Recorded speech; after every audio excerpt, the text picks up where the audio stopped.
प्राचीन भारतीय पौराणिक कथाओं में समुद्र मंथन की घटना का विशेष स्थान है। ये वह समय था जब देवताओं और असुरों के बीच एक बड़ा युद्ध चल रहा था। दोनों पक्ष अमृत प्राप्त करने के लिए समुद्र मंथन में भाग ले रहे थे, क्योंकि वे जानते थे कि अमृत से ही उन्हें अमृता मिल सकती है। ये मंथन एक विशाल, कठिन और महत्वपूर्ण प्रक्रिया थी, जिसमें समुद्र से न केवल अमृत बल्कि कई और बहुमूल्य रत्न भी प्राप्त हुए। इसी दौरान एक चमत्कारी और पवित्र अमृत कलश का जन्म हुआ, जिसमें अमृत का सार था। अमृत कलश की प्राप्ति के बाद दोनों पक्ष, देव और असुर, वह अमृत प्राप्त करने के लिए आपस में झगड़ने लगे। इस संघर्ष में चंद्रमा भी शामिल थे। वह समुद्र मंथन के समय वहां मौजूद थे और उनका कार्य था अमृत कलश को सुरक्षित रखना।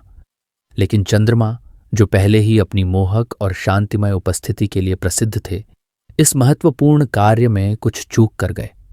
उनके हाथ से अमृत का कलश गिरते गिरते बचा, लेकिन इस दौरान अमृत छलक कर 4 स्थानों पर गिर गया। यह घटना चंद्रमा के लिए एक बड़ी गलती साबित हुई, क्योंकि इस कारण अमृत कलश का एक हिस्सा व्यर्थ हो गया। इन 4 बूंदों का गिरना ही वह घटना थी जिसने भविष्य में उन स्थानों को पवित्र बना दिया जहां आज कुंभ मेला आयोजित होता है। ये 4 स्थान जो आज हमें पवित्र कुंभ मेला स्थल के रूप में दिखाई देते हैं, वे हैं प्रयाग, इलाहाबाद, हरिद्वार, नासिक और उज्जैन। इन 4 स्थानों पर प्रतिवर्ष कुंभ मेला आयोजित होता है, जिसमें लाखों श्रद्धालु जमा होते हैं और पवित्र स्नान करके अपने पापों से मुक्ति पाने की कोशिश करते हैं। ये स्थान न केवल भौगोलिक दृष्टि से महत्वपूर्ण है, बल्कि आध्यात्मिक दृष्टि से भी इनका अत्यधिक महत्व है।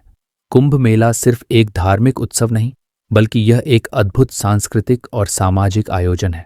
यहाँ पर आने वाले श्रद्धालु न केवल अपने पापों से छुटकारा पाते हैं, बल्कि वे एकता, भाईचारे और समरसता का प्रतीक बनते हैं। इस धार्मिक आयोजन के दौरान हर एक व्यक्ति यह विश्वास करता है कि अमृत की 4 बूंदों से ही उसे जीवन का सर्वोत्तम आशीर्वाद मिलेगा और वह आत्मिक शांति प्राप्त करेगा। इस तरह चंद्रमा की गलती के कारण जो घटना घटित हुई, उसने भारतीय संस्कृति और धर्म को एक नए आयाम तक पहुंचाया और कुंभ मेला को एक अनमोल धरोहर बना दिया।